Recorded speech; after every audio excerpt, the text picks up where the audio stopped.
Let's look at the adaptations and evolution review for today.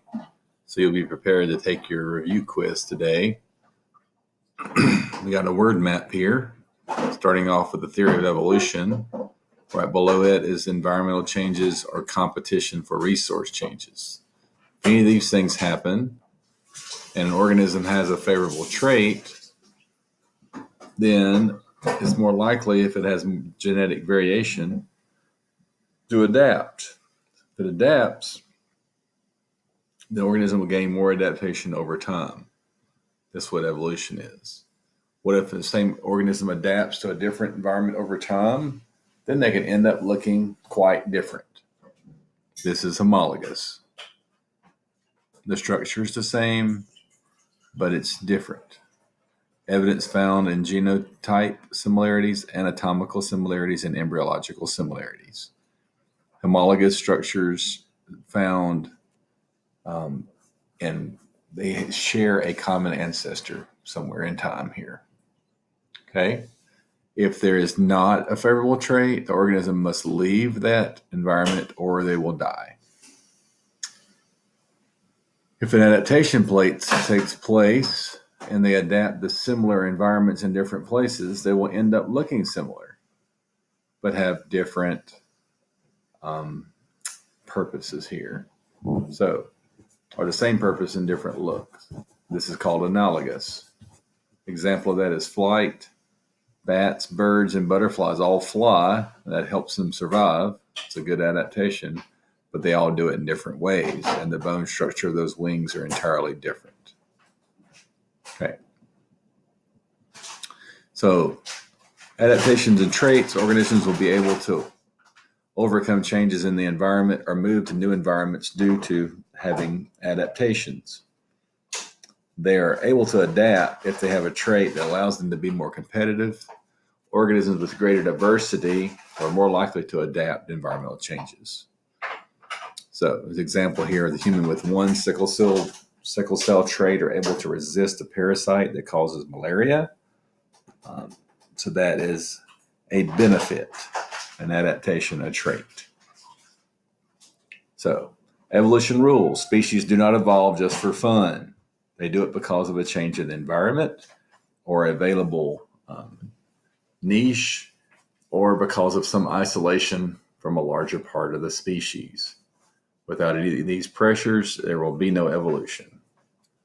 Species can change due to genetic drift caused by isolation, natural selection due to environmental pressures, and sometimes there's just random mutations which are favorable. Evolution is the reason that organisms become more complex and better able to survive over time. Okay. Taxonomy here. This is cladistics over here. Let's look at those together. Taxonomy just describes relatedness of an organism based on increasing detailed levels. The more things they have together, kingdom, phylum, class, order, like we are in the same class as this Panthera pardus, because we're both mammals. We're not carnivores.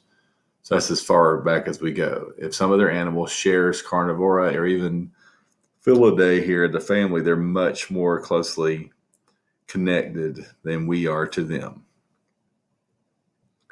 But taxonomy is very observation-based, but this has been improved by including genetic similarities. The new study is called cladistics, and that's the thing over here, where you can see anything as a tetrapod that has 4 limbs. Those are all listed here, but it doesn't mean that they're terribly close to one another. Tetrapod limbs are here.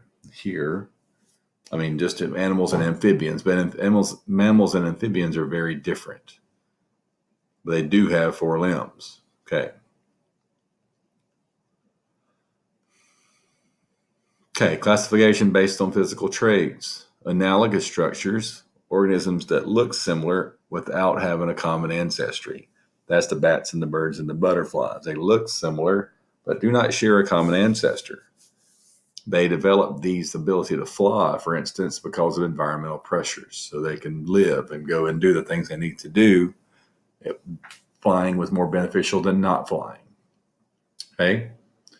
And degrees of relatedness here, organism with fewer branches between them or more closely related because they have a more common ancestor, more recent common ancestor.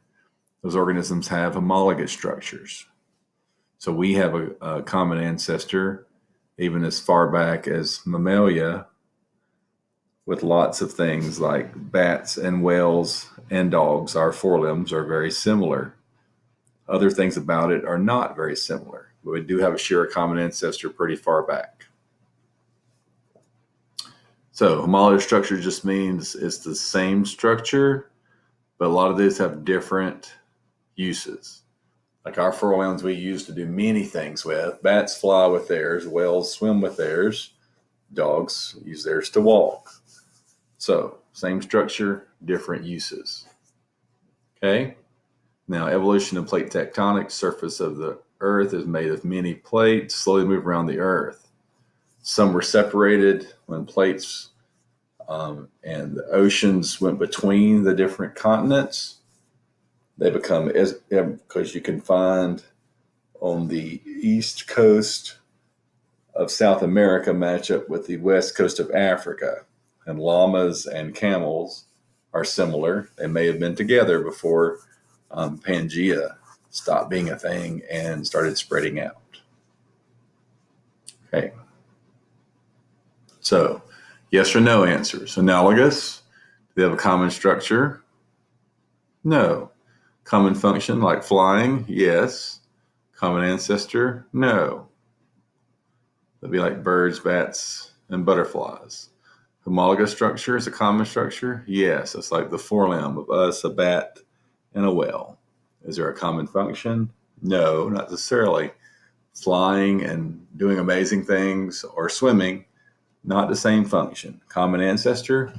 Yes. Okay. Embryological structures, common structure? Yes. Common function? No. Common ancestor? Yes.